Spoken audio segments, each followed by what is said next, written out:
Hello everyone, how are you all doing? I hope all of you are doing great. So in this video, we are going to see part 2, that is last part of chapter number 9 from unit 3 Dreams and Discoveries. इस chapter का नाम है North, South, East and West. इस video में हम इस chapter की exercise देखेंगे और chapter को complete कर लेंगे. And then in next video, we are going to start new unit number 4, right? So ये जो chapter है आपकी class 7 NCERT पूर्वी textbook का है. So let us just start with the exercise. Here we can see, let us discuss. हमें table यहाँ पे place visited दिए गए हैं और यहाँ के जो इंटरेस्टिंग डिस्क्रिप्शन है वो हमें फिल करना है. जैसे ताजीवोस ग्लेशियर जो था कश्मीर में, वहाँ व्हाइट और ब्लू ग्लेशियर थे और थ्रोइंग स्नोबॉल्स, ये इंपॉर्टेंट एक्टिविटीज और डिस्क्रिप्शन थे, तो इन सब का हमें फिल करना है. मैंने यहाँ दे दिया है, आप भर सकते हैं. जैसे हिमाचल प्रदेश की क्वाइट माउंटेन, बर्ड चर्पिंग और peaceful nature. Arunachal Pradesh walk through thick forest, stay in tree house. West Bengal Sundarban में boating among mangroves, saw crocodile and snake. Gujarat, Thar desert, hot and sandy, colorful cloths, desert life. Narmada, rafting experience, wild and scary river. Goa, beautiful plateaus, tunnel, beaches. Then Chennai or Puducherry, surfing, beaches, fun with parents. And Olaikadu beach, floating and looking at fish, collecting pebbles. ये चीजें थी. Second हमने देखा question है यहाँ पर, let us think and reflect. यहाँ पर 2 क्वेश्चन है, ऐसे पैसेज दिए हुए हैं और फिर इनके इसमें 4 क्वेश्चन है, एक और पैसेज दिया हुआ है उसमें भी क्वेश्चंस है. तो एक एक करके पहला वाला पैसेज देखते हैं, राइट? सो हमने पढ़ा था, Amma tells me that places like Sundarban call the wetland. I never knew such a place existed and that it was possible for trees called mangroves to grow in sea water. But Amma is said about how much this place flood today, कि कैसे कोई इस तरीके के पेड़ उगते हैं, है ना, समुद्र में. मैंने आपको दिखाया भी था. और लेकिन मम्मी जो है वहां पे जो फ्लड आता है, बाढ़ आती है, उसके लिए परेशान है. वहां पर उन्होंने क्रोकोडाइल और एंड लोनली स्नेक भी देखा बोटिंग करते वक्त. आई hope they don't follow us home, ये घर तक ना जाए, ये शना ने डरते हुए बोला. How is everyone, are you missing me yet. यहाँ शना पूछती है सबसे कि क्या तुम लोग मुझे मिस कर रहे हो, तुम लोग कैसे हो. अब ये क्वेश्चन है. पहला है, what feeling does Shana most likely experience when she said और says I never knew such a place existed. ऐसा कोई जगह हो सकता है जहाँ पे समुद्र में भी, मतलब खारे पानी में भी पेड़ उगेंगे. यहाँ पे शना जो है क्या फील कर रही है? प्राइड यानी गर्व, होप यानी उम्मीद, रिलीफ यानी उसको आराम महसूस हो रहा है, या वंडर, उसे आश्चर्यचकित या आश्चर्यजनक उसे फील हो रहा है, वंडर, ये आंसर है. देन अम्मा is sad about the frequent flooding in Sundarban because, तो इसका आंसर यहाँ मैंने चारों के लिख दिए हैं, क्योंकि इट डैमेज होम. फ्लड आता है, बाढ़ आती है तो घरों को नुकसान होता है, पेड़ों को नुकसान होता है और वाइल्ड लाइफ को, जो जंगल में जानवर है उनको, और डिफिकल्ट हो जाता है लोगों और जानवरों के लिए वहां पर सेफली रहना. फिर तीसरा है, हमें एविडेंस सेलेक्ट करने हैं text say that reflect a feeling of speaker slight nervousness. कहाँ पर जो शाना है वो घबरा गई है जब वो कहती है कि ये जो सांप और वो है क्रोकोडाइल वो फॉलो ना करे घर तक, राइट? अब यहाँ पर असर्शन दिया है, एक सेंटेंस है, the speaker is missing her friend. जो शाना है वो अपने दोस्तों को मिस कर रही है, क्योंकि रीजन दिया है, speaker wishes to know the wellbeing of her friend, क्योंकि वो चाहती है जाने उसके दोस्त कैसे हैं. तो इसका आंसर है पहला. दोनों स्टेटमेंट सही है और इसका कारण भी बिल्कुल सही है, ठीक है? तो ये आंसर आ जाएगा ए. नाउ ऐसे ही सेकंड वाला जो पैसेज है, अम्मा and Appa are fast asleep and I should be sleeping too, but I just love looking out a window. I think we are in southwest part of country in Goa and you won't believe how nice the plateau look. ये अभी मैंने आपको बताया था, समझा दिया है. There are so many hills here and beaches too. There are also a lot of tunnels that the train goes through. I used to be afraid of tunnels but I am not anymore. Someday I wish we could all go on a tour of the plateaus. अब speaker chooses to stay awake. जो बच्ची है, शाना है, वो क्यों जगी रहती है? Because she is fascinated by the beautiful scenery and doesn't want to miss the view outside the train window. जो खिड़की के बाहर का नजारा है वो उसे मिस नहीं करना चाहती, राइट? देन इसका सेकंड क्वेश्चन है, स्पीकर जब ये कहती है you won't believe how nice the plateau look, तो वो क्या कहना चाहती है? वो एक्सप्रेस कर रही है surprise and admiration at the beauty of the plateau, कि प्लेट्यू कितने सुंदर दिख रहे हैं. Then what has been the changes in the speaker's attitude toward tunnel. Tunnel के प्रति पहले उसके मन में डर था लेकिन अब वो डर नहीं है. तो इसका आंसर हो जाएगा फियर टू कंफर्ट. पहले डर था और उसके बाद चेंज क्या आया कि अब वो कंफर्टेबल फील करती है. देन फोर्थ क्वेश्चन है कि यहाँ पे हमें सही फिल करना है, correct option. The speakers wish to share the experience of touring the plateaus with others indicate her ability to communicate या sense of connection as well as the value she places on shared experiences with her peers, कि वो अपने आसपास के लोगों के साथ अपने एक्सपीरियंस को शेयर करना चाहती है। अब यहाँ पे दिया हुआ है answer the following question. 7 question है, एक एक करके हम आंसर्स देख लेते हैं। तो पहला है यहाँ पर शना मेंशन करती है that she used to be afraid of tunnel, कि वो पहले टनल से डरती थी।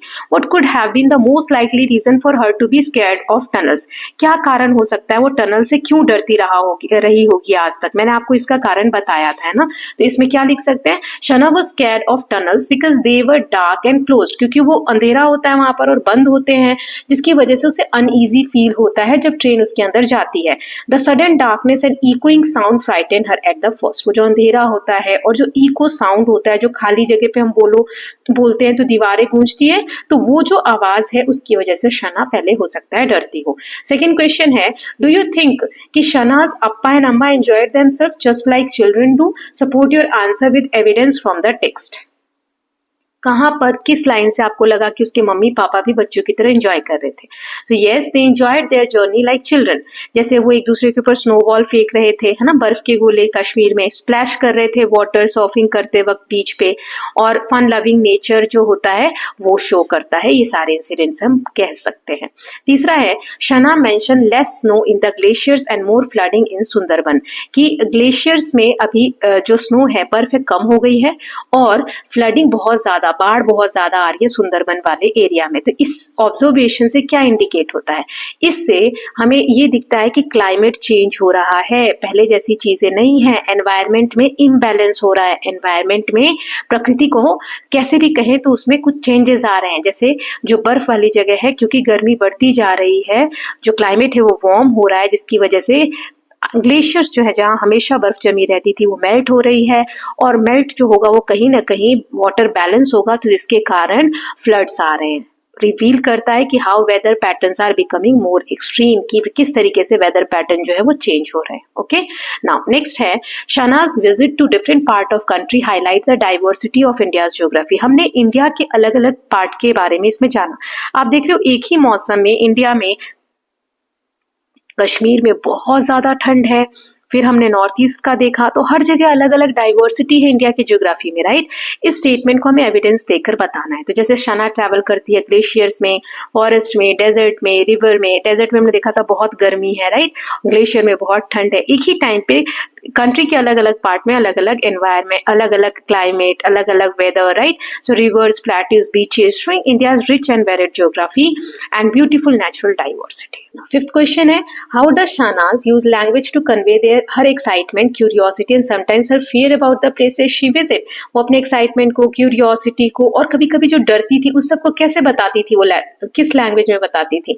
Shana uses phrases like you won't believe, जब उसे आश्चर्यजनक कोई बात लगती थी तो बोलती थी यू वोंट बिलीव, और it was the best day ever, कि बहुत अच्छा था, जब वो एक्साइटमेंट दिखाती थी, है ना, to show excitement. And I hope they don't follow us home, यहाँ पर वो फियर, अपना डर भी दिखाती है। देन इन लाइन से वो शो करती है।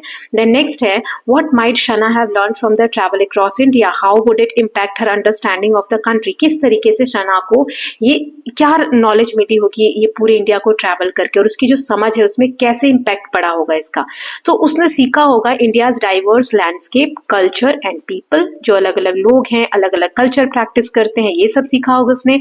And her journey helped her understand and feel proud of her countries unity in diversity, और उसे बहुत प्राउड फील हो रहा होगा, गर्व हो रहा होगा कि हमारी कंट्री में इतनी डाइवर्सिटी होने के बावजूद भी लोग कैसे एकजुट होकर यूनिटी में रहते हैं, राइट। नाउ नेक्स्ट है, what could be the author's purpose of presenting the text in forms of postcard? postcard के फॉर्म में जो हमें ये चैप्टर दिया गया है, इसका क्या पर्पस होगा? सो author used postcard to make the story interesting. इससे स्टोरी इंटरेस्टिंग हो गई और पर्सनल हो गई, ऐसा लग रहा है कोई व्यक्ति वहां घूम रहा है और हमें अपने बारे में बता रहा है। It lets reader see India through Shana's eyes, हमने शना के थ्रू पूरे इंडिया को विजिट किया and feel her real experiences and emotion, जो वो फील कर रही थी उसको हमने फील भी किया, राइट। अब यहाँ पर नेक्स्ट जो है, एक कॉलम में हमें नाम दिया हुआ है, सेकंड कॉलम में जो फीचर्स हैं उससे हमें मैच करना है। जैसे पहला है ग्लेशियर, यहाँ छोटी छोटी इमेजेस है, मैंने बड़ा करके दे दिया है, तो ये वाला जो है ये ग्लेशियर का, आप इससे ऐसे मैच कर लेंगे। ट्री हाउस ये वाला था। वेटलैंड्स कौन से होते हैं? जहाँ पर ये समुद्र, जो पानी भी हो मिट्टी भी हो, राइट, वहाँ पे बहुत ज्यादा डाइवर्स बायोलॉजिकल डाइवर्सिटी हमें देखने को मिलती है। फिर प्लेट्यूज ये टेबल लैंड होते हैं। पेबल्स यानी कंकड़ पत्थर, और राफ्टिंग यानी ये जो हमने देखा था कि एक रबर बोट होती है जिसमें नदी में हम राफ्ट करते हैं। तो ये ट्री हाउस का आंसर है, ये वेटलैंड का आंसर है, मैंने सामने लिख दिया, आप मैच कर लीजिएगा। ये प्लेट्यू है, ये पेबल्स है, और ये राफ्टिंग है, राइट। अब यहाँ पर हमें कुछ वर्ड्स दिए गए जैसे blink, scary, excited, amazing, splashed, floating. अब यहाँ सेंटेंसेस दिए गए हैं, कौन सा वर्ड किस कहाँ पर आएगा वो आपको बताना है। जैसे in the middle of the night the little boy heard a loud noise, he felt so afraid that he couldn't sleep. एक बच्चा है जिसे रात में, बीच रात में बहुत तेज आवाज आई जिसकी वजह से वो डर गया और सो नहीं पा रहा, तो स्कैरी, डरावना है, तो ये वाला फिल कर दिया। There used to be a bookstore near my house, but it is now shifted to the town. एक बुक स्टोर हुआ करता था मेरे घर के आसपास, अब वो शिफ्ट हो गया टाउन में। तो existed, वो कभी हुआ करता था, existed, ठीक। The flashes of light from car made her suddenly close and open her eyes several times. Blink करना, जब लाइट के सामने हम जाते हैं तो हमारी आईज क्या है, बंद होने लगती है, खुलने लगती है, ब्लिंक करना बोलते हैं। The children jumped into the pool and threw water at each other with loud noises. तो ये होता है splash, पानी एक दूसरे के ऊपर फेंक रहे हैं बच्चे, तो इसे बोलते हैं splashing या splashed। फिर है grandmother place is so beautiful with all green paddy field and palm tree. It was great experience, amazing. दादी का घर जो है बहुत बहुत सुंदर, हरे हरे घास के खेत है, धान के खेत है, पाम ट्रीज है, तो कैसा एक्सपीरियंस है, अमेजिंग।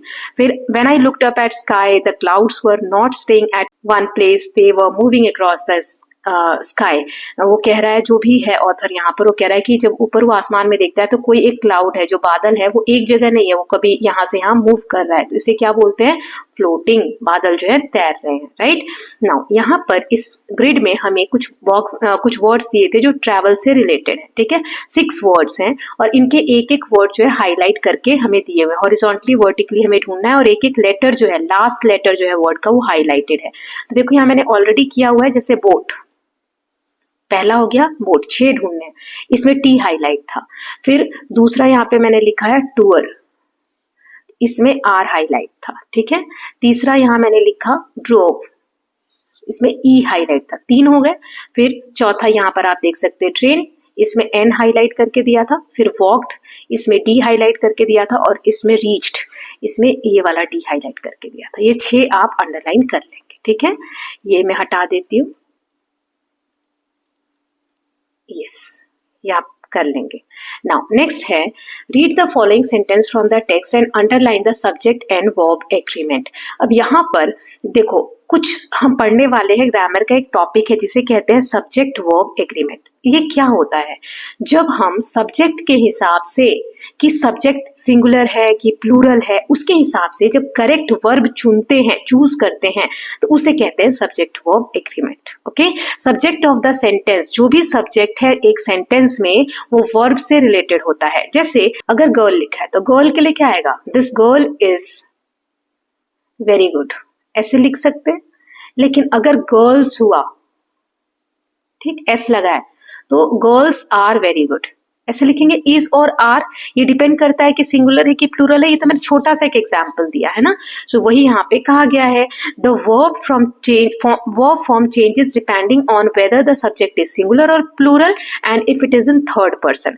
तो वर्ब कैसे चेंज होता है, तो ये डिपेंड करता है कि सिंगुलर सब्जेक्ट है हमारा कि प्लूरल है, या फिर जो है वो पर्सन थर्ड पर्सन में हम सेंटेंस को लिख रहे हैं, ठीक है। तो वही रूल्स यहाँ दिए गए हैं, तो पढ़ते हैं। जैसे Amma and Appa are fast sleep. So देखो, अम्मा एंड अप्पा, तो when subject of a sentence, यहाँ 2 सब्जेक्ट है, अम्मा और अप्पा, 2 और मोर नाउन और pronoun and are connected with and, और इनके बीच में एंड है।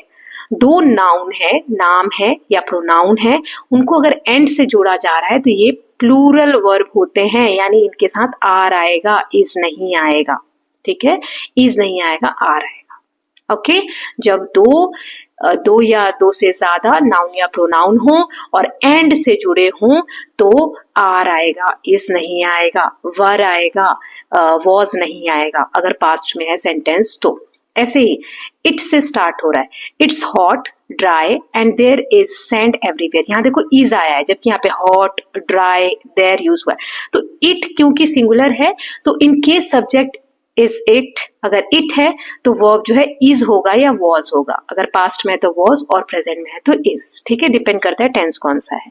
अब there are so many hills here and beaches too. अब देयर, तो ये क्योंकि देयर से स्टार्ट हुआ है तो ये थर्ड पर्सन से स्टार्ट हुआ है, तो subject comes after the verb. अब यहाँ जो सब्जेक्ट है क्या है, हिल, तो ये आर के बाद आएगा, पहले वर्ब आएगा तब सब्जेक्ट आएगा। इन सभी में देखो पहले सब्जेक्ट है फिर वर्ब है, ये रहा वर्ब है ना, इसमें भी सब्जेक्ट है फिर वर्ब है। इसमें क्या है, पहले वर्ब आया है, क्रिया आई है, वर्ब जो है हेल्पिंग वर्ब, और उसके बाद सब्जेक्ट आया क्योंकि देयर से सेंटेंस स्टार्ट हुआ है, राइट। अब इनके हमें एग्जाम्पल्स दिए हुए हैं, वो हम कर लेते हैं, आगे समझ लेते हैं। सो let us understand subject verb agreement better. तो सब्जेक्ट के साथ कौन सा वर्ब लगेगा उसका सही से चुनाव करना ही सब्जेक्ट वर्ब एग्रीमेंट कहलाता है। तो अभी 3 रूल हमने देखे। अब देखिए यहाँ दिया है, a subject and it's verb must agree. Subject और वर्ब अग्री होने चाहिए इवन इफ अदर वर्ड्स और phrases come between them. The formation of paragraph is important in writing. अब देखो यहाँ पे लिखा है कि फॉर्मेशन ऑफ पैराग्राफ्स, ये देखो पैराग्राफ्स में एस है फिर भी यहाँ पे इज लगा है, आर नहीं लगा। क्यों? क्योंकि यहाँ पे सब्जेक्ट ये है फॉर्मेशन, तो फॉर्मेशन किसी एक चीज के लिए यूज होता है इसीलिए इज लगा है। फॉर्मेशन खुद में क्या है, सिंगुलर है। ओके, वही यहाँ पे दिया हुआ है। So when subjects are considered individually we use singular. ऐसे ही जैसे every man and women, has आएगा, हैव नहीं आएगा। अब यहाँ पे देखो मैन है और विमेन है तो हैव क्यों नहीं आएगा, क्योंकि एवरी लगा दिया, हर एक की बात हो रही है। ईच, एवरी, तो यहाँ पे हैज आएगा, हैव नहीं आएगा। Now collective nouns. अब कलेक्टिव नाउन्स क्या होते हैं, जब हम ग्रुप में किसी चीज को बोलते हैं। जैसे स्टूडेंट क्या हो गया, किसी सभी बच्चों के लिए हम एक ही वर्ड यूज कर रहे हैं ना, स्टूडेंट। क्लास, किसी भी क्लास की बात करेंगे तो बोलेंगे इस क्लास के स्टूडेंट्स। तो स्टूडेंट क्या है, एक कलेक्टिव नाउन है। कमिटी क्या है, एक कलेक्टिव नाउन है, यहाँ लिखा हुआ है। क्लास क्या है, कलेक्टिव नाउन है। क्लास जब मैं बोल रही हूँ तो किसी एक बच्चे का तो नहीं पता चल रहा ना कि किस स्टूडेंट की हम बात कर रहे हैं, राइट। सो क्लास एक कलेक्टिव नाउन है। कमिटी, ऑडियंस, जब हम कोई क्रिकेट देख रहे हैं या कुछ भी शो देख रहे हैं तो उसमें जो ऑडियंस होती है तो सभी व्यक्ति इंक्लूड होके एक क्या बन रहा है, एक वर्ड आ रहा है, ऑडियंस। ऐसे ही टीम में बहुत सारे मेंबर्स होते हैं, तो जब बहुत सारे लोगों का कोई ग्रुप बनता है तो उसे हम कलेक्टिव नाउन्स कहते हैं। उस टर्म को हम कलेक्टिव नाउन्स कहते हैं। Okay, it can be singular और plural based on the context of the sentence. अभी जो कलेक्टिव नाउन है जैसे क्लास हो गया या कमिटी हो गया या ऑडियंस हो गया, ये सिंगुलर भी हो सकता है और प्लूरल भी हो सकता है, डिपेंड करता है कि सेंटेंस किस तरीके का है।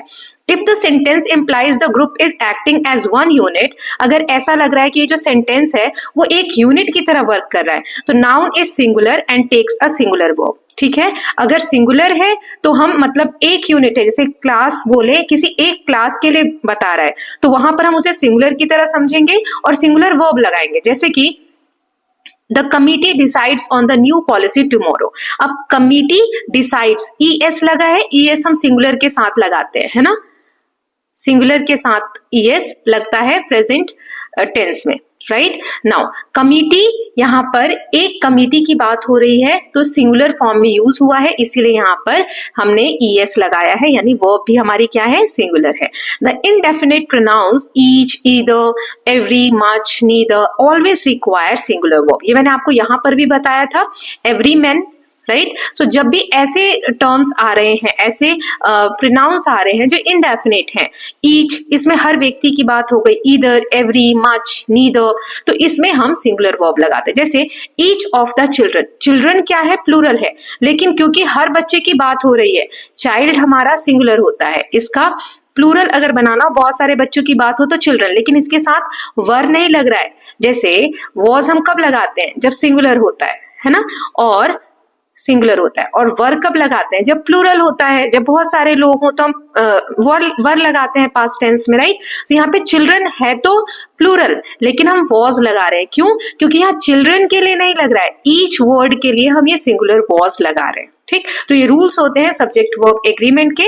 हमें एक्सरसाइज आगे दी गई है जिसको हमें सॉल्व करना है और बताना है कि क्या सही है क्या गलत है, और करेक्ट ऑप्शन जो है यहाँ पर इज या आर सब्जेक्ट के हिसाब से, ताकि हमारा सब्जेक्ट वर्ब एग्रीमेंट जो है वो फॉलो हो सके। 10 स्टेटमेंट्स हमें कंप्लीट करने हैं, ठीक है। तो एक एक करके मैं सॉल्व करूंगी और इनके रीजंस भी बताती जाऊंगी कि क्यों चुना है। तो चलिए देखते हैं। Choose the correct option from the words given the bracket. A pair of sunglasses are essential when traveling to sunny destination. तो पेयर की बात हो रही है, जोड़े की बात हो रही है, तो यहाँ पे is आएगा। सनग्लासेस पेयर में है तो is आएगा, ठीक है, आर नहीं आएगा। सब्जेक्ट इज अ पेयर, यहाँ पे पेयर सब्जेक्ट है, सनग्लासेस सब्जेक्ट नहीं है, not the sunglasses, so singular verb is, इसीलिए हमने is लगाया यहाँ पर, ठीक।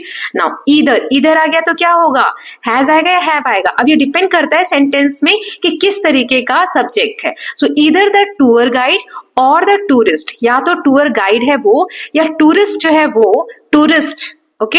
Has have to arrive first at the meeting point, जो मीटिंग पॉइंट है वहां पे पहले उसे आना होगा। So when subjects are joined by or, अगर बीच में और से हम ज्वाइन करते हैं सब्जेक्ट्स को, एक सब्जेक्ट है हमारा टूर गाइड और एक है टूरिस्ट, ठीक है, तो इन दोनों को हम जोड़ किससे रहे, और से जोड़ रहे हैं।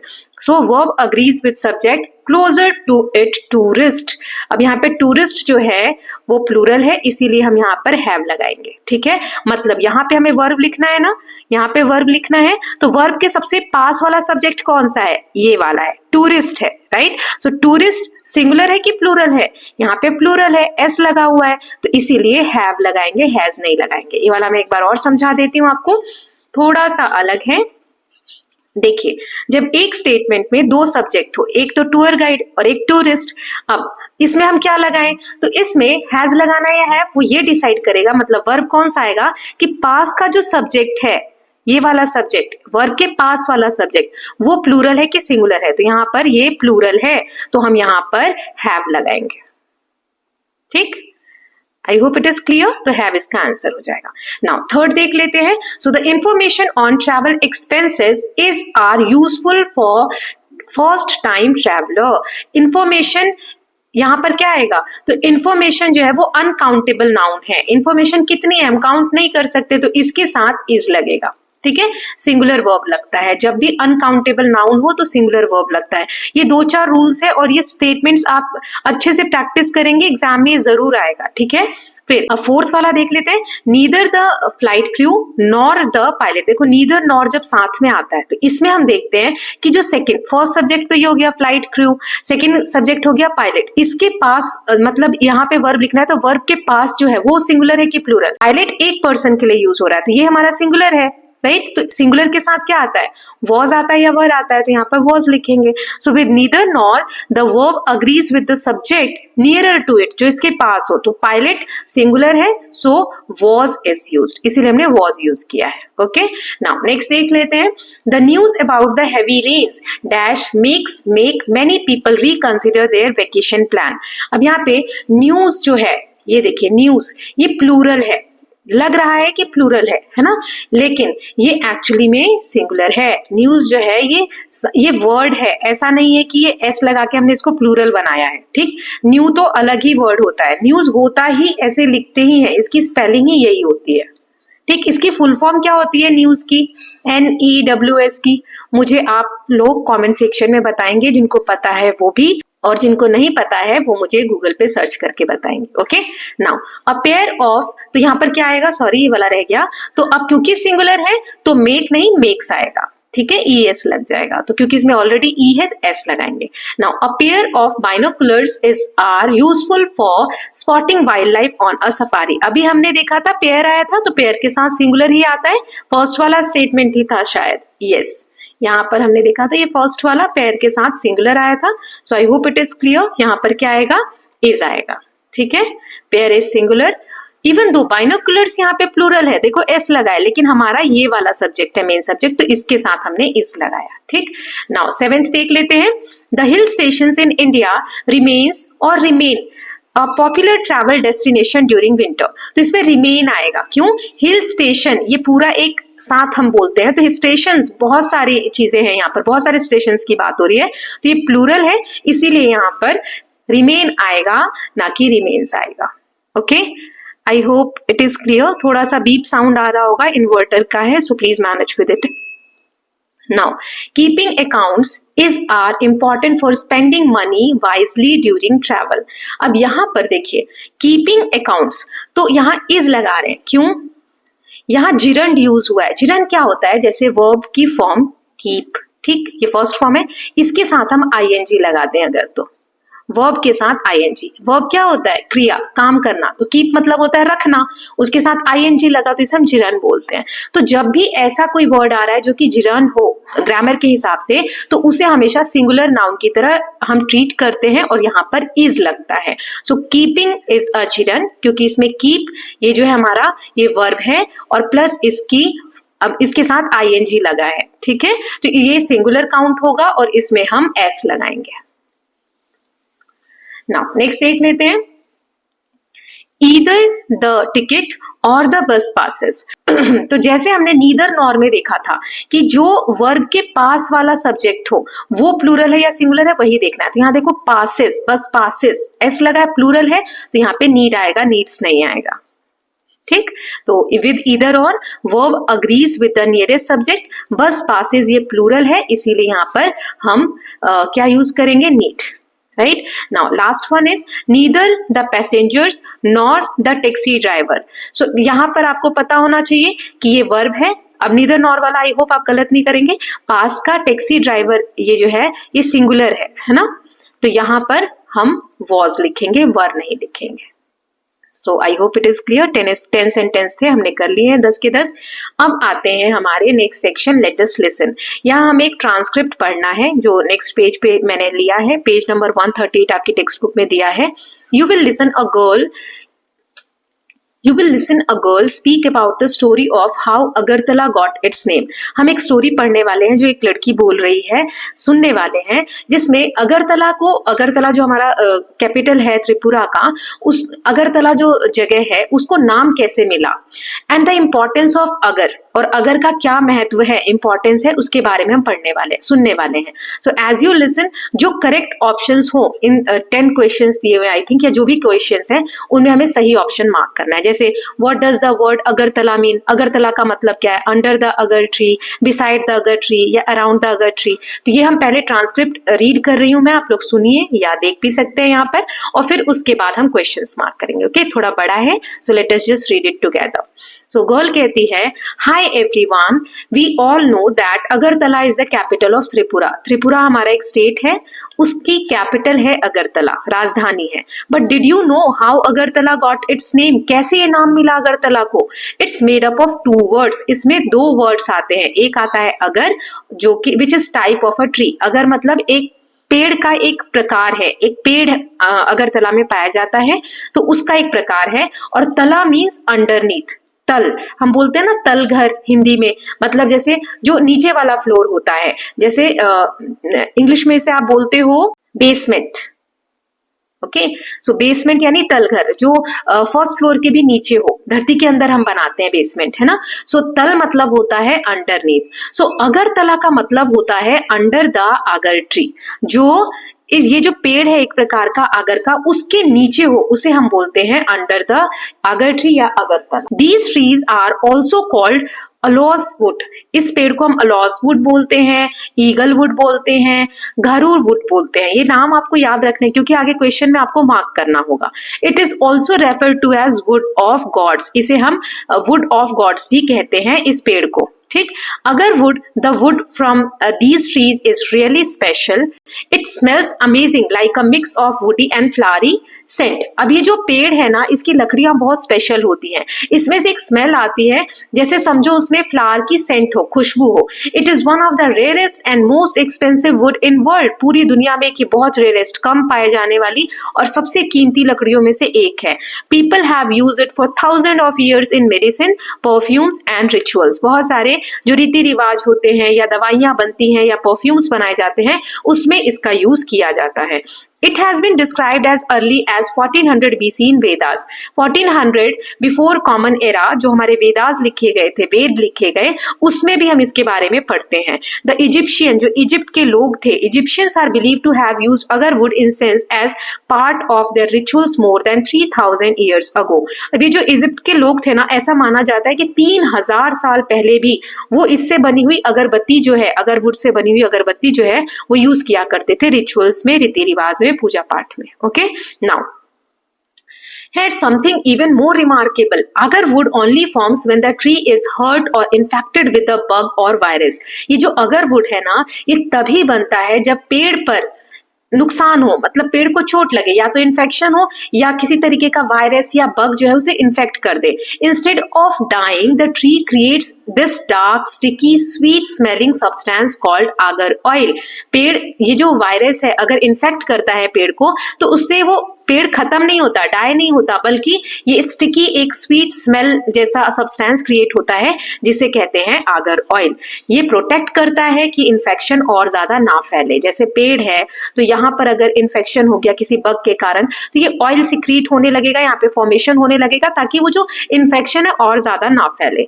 Agarwood is very important to people in Agartala. It's used to make perfumes, incense and the hand carvings which Tripura is famous for. Agarwood जो है ना बहुत इंपॉर्टेंट है अगरतला के लोगों के लिए. ये परफ्यूम्स बनाने में, अगरबत्तियां बनाने में, या हैंड कार्विंग्स वगैरह जो हाथ से कलाकारी करके कोई चीज बनाई जाती है उसमें बहुत यूज होता है. And here is the best part, सबसे इंपॉर्टेंट पार्ट यहाँ दिया है, best part. Tree was once almost extinct. ये जो पेड़ है ना, एक समय ऐसा आया जो पूरी तरीके से विलुप्त हो गया था, नहीं पाए जाते थे. But now thanks to people taking care of it, अब लोग उसकी क्योंकि देखभाल कर रहे हैं, you can find it in almost every house in northern Tripura. अब आप त्रिपुरा, जो नदन त्रिपुरा है ना, नॉर्थ वाला त्रिपुरा का पार्ट है, वहां लगभग हर घर में आपको ये पेड़ देखने को मिलेगा. हाउ ग्रेट इज दैट कि कोई प्रजाति वृक्ष की एकदम विलुप्त होने वाली, खत्म होने वाली है, लेकिन लोगों ने स्टेप लिया, उसकी केयर की, और अब फिर से ये पेड़ पाए जाते हैं. अब क्वेश्चंस देख लेते हैं बेटा एक एक करके. मैंने आंसर्स पे टिक कर दिया है. What does word Agartala mean? Under the agar tree. ठीक है, अराउंड द नहीं, बिसाइड द नहीं, अंडर द, नीचे. Which of these is another name of agarwood? देखो सैंडलवुड तो है नहीं, रोजवुड है नहीं, घारूवुड है ना, दो और नाम थे, वो भी अगर दिया होता ऑप्शन में तो हम देखते. What kind of smell? कैसी स्मेल होती है? Woody and flowery. How is agarwood form? When the trees get infected. जब इन्फेक्शन होता है तभी ये पेड़ जो है अगरवुड जो है फॉर्म होता है. What is agarwood used to make? इससे क्या बनाया जाता है? Perfumes and wood carvings. Okay, अब देखो ये वाला ऑप्शन क्यों नहीं सही है, क्योंकि इंसेंस तो हमने पढ़ा था लेकिन एडिबल ऑयल नहीं पढ़ा था, इसलिए ये ऑप्शन गलत हो गया. और कैंडीज भी हमने नहीं पढ़ी थी, राइट. नाउ नेक्स्ट देखते हैं. Let us speak. अब इसमें बताओ which of the two given options do you prefer? इनमें से आपकी चॉइस बतानी है आपको. How do you like to travel? आप कैसे ट्रेवल करना पसंद करते हैं? बस से या ट्रेन से? तो मैं ट्रेन से करती हूँ तो मैं ट्रेन पे टिक करूंगी. आप जैसे करते हैं वो आप मार्क करेंगे. What kind of trip do you like? कैसी ट्रिप आपको पसंद है? फैमिली ट्रिप या स्कूल ट्रिप? मुझे, क्योंकि मैं बड़ी हूँ तो मुझे फैमिली ट्रिप पसंद है, मैं स्कूल तो जाती नहीं. आप लोग स्कूल ट्रिप लिख सकते हैं, या आपको फैमिली ट्रिप पसंद है तो वो लिख सकते हैं. Where would you like to go? कहाँ जाना आपको पसंद है? बीचेस या mountains? Mountains. What do you like to do on a trip? Adventure activities या sightseeing? Sightseeing. When do you like to travel? आप कब ट्रैवल करना चाहते हैं, विंटर में या समर में? विंटर में.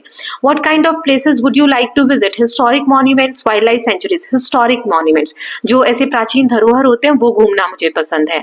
How long a trip would you like? Short और लॉन्ग? Long trips. तो ये आप अपने हिसाब से मार्क करेंगे. ओके, नाउ नेक्स्ट है.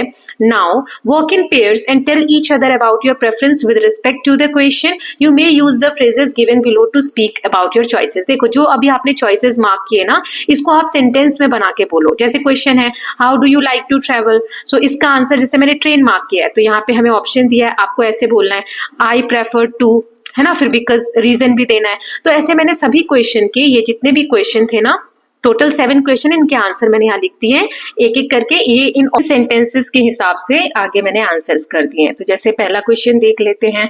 How do you like to travel? तो I prefer travelling by train to bus because it's more comfortable and I enjoy looking out of the window. Bus से ज्यादा मुझे ट्रेन में travel करना पसंद है. ऐसे ही what kind of a trip do you like? तो ये मैंने यहाँ पर आंसर कर दिए, आप लिख सकते हैं. जैसे I like family trips better than school trips as we spend quality time together. फिर माउंटेन्स पसंद है, जैसे I would rather go to the mountains than the beaches because I love the cool weather. फिर what do you like to do on a trip? तो मैंने यहाँ पर sight seeing लिखा है. Sight seeing appeals to me more than adventure activities as I enjoy learning about new places, right? I prefer traveling in winter because मतलब अच्छा मौसम रहता है उस वक्त. फिर सिक्स्थ वाला था कि what kind of places would you like to visit? Historical moment or wildlife sanctuary? So historical moments better than wildlife sanctuaries as they tell us about our history. How long a trip would तो मैंने इसमें long trip लगाया था. Given a choice, अगर मुझे choice मिले, I would go for a long trip as it gives me more times to relax and explore. Okay, now next section है हमारा लेट अस राइट. यहाँ पर कहा है imagine that you have to travel to your home town, कि आप अपने home town जा रहे हैं to attend a family event. Write an application to the principal of your school. आपको अपने स्कूल के प्रिंसिपल को एप्लीकेशन लिखना है कि आप होम टाउन जा रहे हो तो आपको लीव चाहिए छुट्टी के लिए. Remember to include the duration of leave. इसमें कितने दिन की छुट्टी चाहिए वो ड्यूरेशन भी लिखना है आपको और रीजन भी बताना है कि किस चीज के लिए लीव चाहिए. ठीक है. Mention how will you complete your school work. आप स्कूल का वर्क छुट्टियां होंगी तो कैसे कंप्लीट करोगे ये भी बताओगे. और ये फॉर्मेट जो दिया हुआ है इस हिसाब से लेटर लिखना है, जैसे हाउस का नंबर, सिटी, किस स्टेट या यूनियन टेरिटरी में हो, डेट लिखना है. फिर द प्रिंसिपल, यहाँ आपको स्कूल का नाम, सिटी, स्टेट और यूनियन टेरिटरी कहाँ पर है. फिर सब्जेक्ट लिखोगे कि रिक्वेस्ट फॉर लीव्स कितने दिन के लिए वो लिखना है. फिर डियर सर है या मैम है जो भी है. फिर I am writing to request dash days leave. इस तरीके से आप लिखेंगे. लास्ट में योर सिंसियरली आप अपना नाम लिखेंगे और क्लास, सेक्शन और रोल नंबर लिखेंगे. तो यहाँ मैंने एग्जाम्पल दिया है, इस तरीके से आप लिख सकते हो. जैसे बिहार का मैंने एक एड्रेस दे दिया, house number 42 Rajendra Nagar, Patna Bihar, 10 November 2025. जो डेट है वो आप लिख सकते हो. The principal sunshine public school, ये पूरा एग्जाम्पल है ना. Request for leave for 3 days, मान लो 3 दिन की छुट्टी चाहिए तो ये जो डाक है ये आप फिल करके उसमें फिल कर सकते हो. फिर लास्ट में आप अपना नाम लिख देना और इस तरीके से कंप्लीट हो जाएगा. क्लास यहाँ पे 7th आएगा. ठीक. नाउ नेक्स्ट हमें लेट अस एक्सप्लोर में यहाँ पे क्रॉसवर्ड दिया है. जैसे एक क्रॉस वाले जैसे पेंगोंग लेक है तो solve the crossword puzzle by identifying the state और union territory of given using the clue given. तो जैसे ये लेक है ये कहाँ पर, किस स्टेट में या यूनियन टेरिटरी में है वो आपको बताना है. तो सेकेंड वाला मतलब ये 2 लिखा है ना तो ऐसे क्रॉस मतलब ऐसे. और जैसे फर्स्ट वाला डंपा टाइगर रिजर्व तो फर्स्ट यहाँ है तो ये टाउन मतलब इस तरीके से. ठीक है. तो ये आपको ऐसे फिल करना है. तो अब ये मैं इसमें फिल करके तो नहीं दिखा रही हूँ, जो भी ये है जैसे पेंगोंग लेक कहाँ आता है तो ये मैं टेबल फॉर्मेट में दे देती हूँ, ये आप लोग फिल कर लीजिएगा. जैसे सेकंड वाले में आपको एक क्रॉस में जो फिल करना है ना तो यूनियन टेरिटरी. फिर थार डेजर्ट राजस्थान में है, ये लद्दाख में है आपका पेंगोंग लेक. फिर सेरेनिटी बीच पुडुचेरी, हम्पी कर्नाटका, नागार्जुन सागर डैम तेलंगाना. फिर थंका पेंटिंग सिक्किम का फेमस है. रन ऑफ कच्छ ये गुजरात से रिलेटेड है. नालंदा यूनिवर्सिटी बिहार में है. तो ये हो गया आपके एक क्रॉस वाले. अब ये डाउन वाले हैं कि डंपा टाइगर रिजर्व ये मिजोरम में है. जैसे फर्स्ट में था ना ये तो यहाँ पर आप मिजोरम फिल करेंगे, MIZORAM. ओके ऐसे आप फिल कर लीजिएगा. सेल्यूलर जेल अंडमान निकोबार में है, ये यूनियन टेरिटरी है. Double decker living root bridge ये मेघालय में है. दूध सागर फॉल गोवा में है. गंगोत्री ग्लेशियर उत्तराखंड में है. चिल्का लेक ये ओडिशा में है. छोटा नागपुर प्लेट्यू ये झारखंड में है और कुरुक्षेत्र ये हरियाणा में है. ठीक. तो इस तरीके से मैंने आपको नेम्स बता दिए हैं. नाउ नेक्स्ट है there are many ancient places to visit in India. India में बहुत सारी ऐसी प्राचीन जगह जहां आप घूम सकते हैं. जैसे Kailash, majestic cave temple of Ellora. Kailash cave temple है एलोरा में, ये आप इमेज देख सकते हैं. ये ऑफिशियली लिस्टेड है world heritage list by UNESCO. UNESCO जो एक लिस्ट जारी करता है जिसमें दुनिया के धरोहर के नाम है उसमें ये इंक्लूडेड है. These caves were carved out of a vertical basalt cliffs of the Sahyadri hill. जो सह्याद्री माउंटेन रेंजेस है उसमें कट करके, देखो हिल्स है ना आसपास, उसमें कट करके और नीचे की तरफ इस मंदिर को बनाया गया है. You may visit the site, आप इसको ऑनलाइन भी विजिट कर सकते हो. फिर और है जैसे रानी का वाव यहाँ पर दिया गया है. क्वीन स्टेपवेल ये भी आप देख सकते हो नेट पे है ना. सो रानी का वाव द क्वीन स्टेपवेल ये आप देख सकते हो इमेज. ये पाटन गुजरात में है. ये भी वर्ल्ड हेरिटेज लिस्ट में है यूनेस्को की. Stepwells are distinctive form of water resource and storage system of Indian subcontinent and were constructed during ancient time. प्राचीन समय में ये बनाए जाते थे स्टेपवेल. इसमें पानी स्टोर किया जाता था. ये टाइम के साथ इवॉल्व हुए. What was basically a pit in sandy soil toward elaborate multi story work of art and architecture. पहले सिर्फ एक इस तरीके का कुआं या छोटा सा गड्ढा खोद दिया जाता था, है ना, पॉन्ड टाइप का, फिर ये धीरे धीरे एलाबोरेट स्ट्रक्चर बनाए जाने लगे। तो ये एक उसका एग्जाम्पल है। ऐसे ही यूनिक प्लेसेस आपके आसपास के रीजन में क्या है वो आप बता सकते हैं, डिस्कस कर सकते हैं। नाउ नेक्स्ट यहाँ पे दिया है हॉर्नबिल फेस्टिवल। ये एक चिड़िया है जिसे हम हॉर्नबिल बोलते हैं। ये इस नाम से एक फेस्टिवल सेलिब्रेट होता है। ये यूनिक फेस्टिवल है that is held annually in Kisama village near Kohima, capital of Nagaland. Nagaland जो हमारा स्टेट है, कल के मैप में मैंने आपको बताया था, उसकी कैपिटल है कोहिमा। वहां पर किसामा विलेज है, वहां ये फेस्टिवल मनाया जाता है। In groups of 4, find out about this festival, when it is held, who participated in it, what its purpose is, what events are held। आपको ये नेट पे आप देख सकते हैं कि ये फेस्टिवल कब मनाया जाता है, कौन कौन पार्टिसिपेट करता है, राइट। तो ये सारे डिस्कशन आप कर सकते हैं अपने क्लासमेट्स के साथ। So with this students we are done with this chapter number 9 है वैसे तो सीक्वेंस में हम देखें, north, south, east and west, और इसी के साथ यूनिट 3 ड्रीम्स एंड डिस्कवरीज हमारी कंप्लीट हो गए। सो यहाँ पर आप कंटेंट शीट देख सकते हो। Unit 1 completely done, unit 2 done, unit 3 all chapters are now done। okay, ये वाला complete हो गया। Now very soon I will upload unit 4 travel and adventure, इसका first chapter the tunnel। okay, so we'll meet with this chapter। here you can see the first part, it's already ready, so I will upload it very soon। okay, chapter number 10 होगा sequence में ये। so we'll meet very soon with this video। till then please take care of yourself, keep learning, keep revising, and don't forget to subscribe the channel for more such videos। thank you so much।